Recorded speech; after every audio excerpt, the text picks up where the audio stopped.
Hi everybody, and welcome back to the Half-Ass Homestead. My name is Angie, and today we are planting the first installation into our 2023 season kitchen garden here in Zone 5A, central Wisconsin.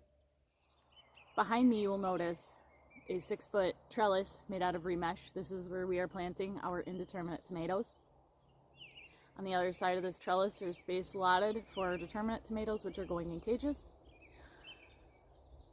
I am going to start off with the tomatoes. Our goal is to get all the onions and brassicas in as well today and start planting some of our root vegetables. So why don't you come along and let's get some work done. Okay, each tomato that gets planted in are getting two things. One egg and one antacid. So the theory behind this is the egg decomposes, it's going to give a shot of nitrogen.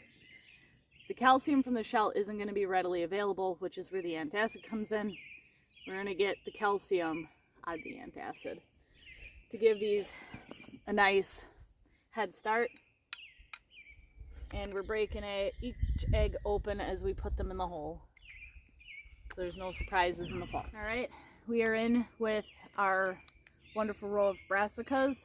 We have right now hardened off our broccoli and cabbage. We are planting these one every square foot. So this is on the square foot, in the square foot gardening category, one every square foot, so 12 inches apart. We got 2 rows to plant in. Unfortunately, the Brussels sprouts are not hardened off because I planted them in with the melons. I really wasn't thinking. So Brussels sprouts are going to get started a little bit later. Hopefully that's okay. The Walla Walla and the Car Walla Walla onions, those get planted by seed, so that's the rest of them. The other ones are hatched from eggs? Yeah. Okay. Alright, next up we are planting our onions. We are new to planting onions. We tried and failed last year with a few. But what we have are long day onions. The storage variety, which would be a white onion, is, well, yellow, is yellow of Parma. And for red, shorter storing onions, we have Wethersfield Red. So consulting the treasure map, the first row is basically going to consist of carrots, kohlrabi, turnip radish, and beets. We're going to plant this. It's a 2-foot wide row. It's at the end of the garden.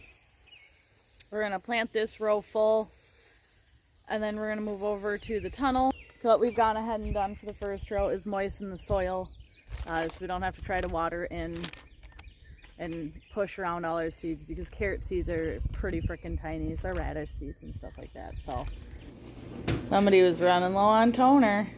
Ready to plant some asparagus? Ready as I'll ever be. We're gonna plant some asparagus. The most common way to plant asparagus is by 1-year-old crowns. There's not a whole lot of instruction on the internet about how to plant baby asparagus. They basically say plant 6 inches apart. They don't say how deep. They tell us not to plant it too deeply, but they don't tell you how deep to plant it. I'm assuming because of the way asparagus germinates on the top of the soil, the crowns naturally grow down. I would imagine when they're as big as they are in the trays that we have started, that they should be planted pretty surface level. So we're going to try that and see how it goes. It's an experiment, and hopefully I did not waste all my time since February 16th on something that I'm going to kill this week. So what we are doing, almost hesitant to show you because I don't know if we really know what we're doing. We don't really know what we're doing. But I know as far as planting full-grown crowns, you need to spread the roots out like this. So we're trying that. Planting them in, trying to keep planting just slightly deeper than where the crown is, so the crown's probably 1/2 inch under the soil. Top of the crown anyhow. We're planting them 6 inches apart per instructions. We aren't putting the full amount of mulch down, just an inch or so. We'll probably fill it in as the summer goes on, possibly, maybe. Or fill it in the fall, haven't decided. Oh, it's kind of how we're doing.